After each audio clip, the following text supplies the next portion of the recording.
With over 300 aircraft in its commercial passenger fleet, Turkish Airlines connects the world to and through Turkey and its hub at the new Istanbul airport. The airline offers service to over 200 international destinations and is a defining feature of the Star Alliance member.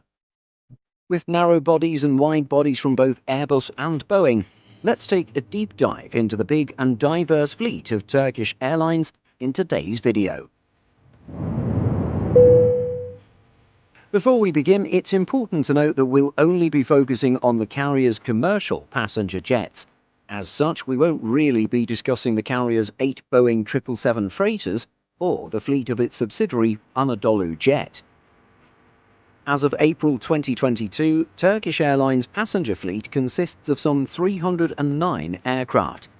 Going type by type, here are the quantities and average ages of each subfleet. Firstly, the airline has 6 Airbus A319-100s, which collectively average 11 years of age. Turkish Airlines had operated a total of 14 A319s. 8 have now been retired from the fleet, with many of these initially going to Pakistan's Shaheen Air. However, one is with Air Albania, a carrier created by Turkish Airlines that took off in 2019. Moving up, the carrier has just 11 Airbus A320-200s with an average age of 14 years. Things intensify greatly when it comes to the longest A320 family member, the Airbus A321. Turkish has a whopping 98 Airbus A321s, which divide into 66-200s and 32 NEOs. The average age of the A321-200s is approximately 10 years, while the A321neos average just 2 years of age. In fact, the airline has dozens more A321neos on the way, which is something we'll definitely discuss later in this video. Moving up to Airbus wide bodies, the airline operates a fleet of 60 Airbus A330s. This divides into 23-200s and 37 of the longer -300. The -200s are nearing an average age of 12 years, while the -300s average just over 8 years. The final Airbus wide-body in the Turkish fleet is the A350-900. The airline currently has just 6 of these, but is due to take more in the years to come. These jets have an average age of roughly 1.5 years. Like most airlines around the world, the pandemic hasn't been easy for Turkish. While the country has some measure of domestic traffic, much of the carrier's operations depend on connecting travellers through its Istanbul hub, transiting onwards to other destinations. As a result, the carrier decided to adjust one of its pending orders and deliveries in order to save money. This is particularly the case with its order for Airbus A350-900s. In January of 2022, so many Turkish fleets. reduced its commitment for this type by 5 jets. It was actually back in 2018 that the airline announced the signing of a Memorandum of Understanding, or MOU, to acquire 25 A350s plus 5 options. As a result, the airline will accept just 20. Considering 6 of these have already been delivered, outstanding A350s are now at 14. This will change in a few weeks as Airbus is already working on a 7th jet.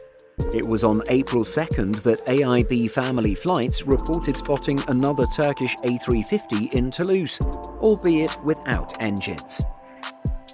Moving over to the Boeing side, Turkish Airlines is a fairly big operator of the 737. The largest subfleet is the 737-800 at 40 aircraft, with an average age of almost 7.5 years.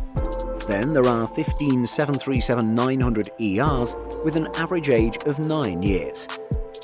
Moving to modernise this part of the fleet, Turkish Airlines also has a handful of 737 MAX 8s and MAX 9s, 20 and 5 respectively. Both the MAX 8s and MAX 9s average just 3 years. Then for Boeing wide-bodies, the airline has an impressive 33 Boeing 777-300ERs at an average age of 8.5 years. It also currently has 15 787-9s with an average age of nearly 2.5 years. However, more Dreamliners are on the way to Turkish, which will further reduce the average age of this group of jets.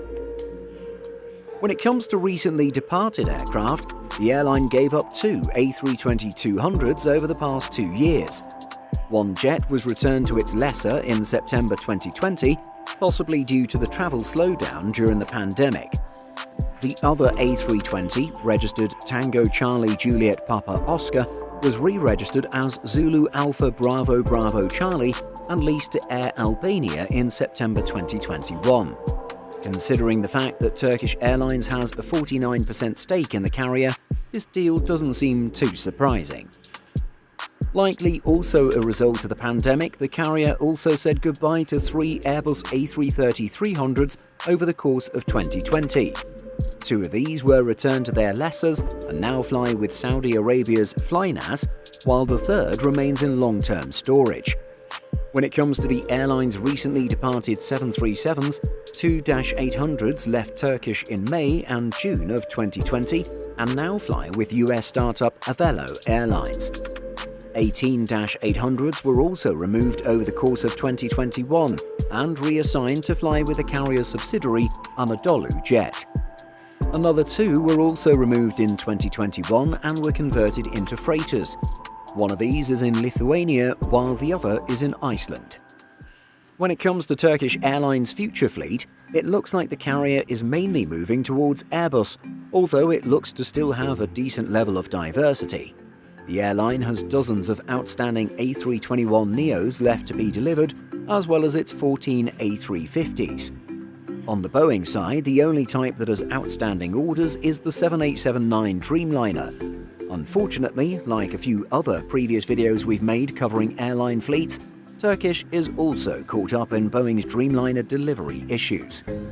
As is the case with American Airlines, Lufthansa and WestJet, Turkish Airlines has at least 4 787s that are complete or near complete that aren't able to reach the carrier. In case you missed it, Boeing has been unable to deliver new 787s for well over a year now. Boeing needs approval from the FAA to resume deliveries, approval that has thus far been held back as the aviation regulator closely scrutinizes the plane maker's manufacturing and assembly processes. Indeed, manufacturing quality issues have been flagged as one factor that needs to be resolved. The company suspended deliveries in mid-October 2020, then briefly resumed from April to June 2021, before once again grinding to a halt. Recent reports indicated that there may be a possible resumption date this month, April 2022, with 2 deliveries a month planned. However, at the time of this video's production, Okay, I know I've heard a little about Boeing and Airbus, all right? So with the constant bad reviews, I know even Airbus has bad reviews, all right? So, but comparing the two, I think they should just stick to Airbus, like buying more Airbus. I haven't been in any of them before, but I've at least read a little about them, all right? I've seen bad reviews about Boeing, I've heard bad reviews about the Airbus, but comparing the two, I think the Airbus is better, all right, if we want to judge by the low quality reviews that everyone is seeing online and what people are talking about. no positive news has yet surfaced for Boeing. But going back to Turkish Airlines, the carrier should have received more than it did last year, taking just 1 in June 2021. It would also be expecting a few this year as well. Waiting for a total of 10, it's up to the FAA and its approval of Boeing's production processes to get 787 deliveries happening again, not just for Turkish Airlines, but for other carriers around the world. Beyond the orders we know about, it's not clear what the airline will do to replace its older fleets of aircraft. Seeing as it operates both 737 and A320 family aircraft, the carrier is in a good position to take new narrow bodies from either Airbus or Boeing. From Boeing, we could see it taking the 737 MAX 7 or the Airbus A319neo to eventually replace its A319s. For its aging A320 fleet, this could again come down to the 737 MAX 8 or the A320neo.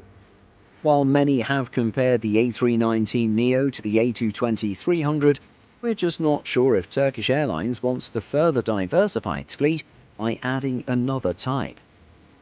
However, when it comes to the eventual replacement of its Airbus A330-200s and -300s, the A330neo would be a strong candidate and the obvious choice. Having a decent fleet of A330-200s, it would be exciting to see another customer order the rare A330-800.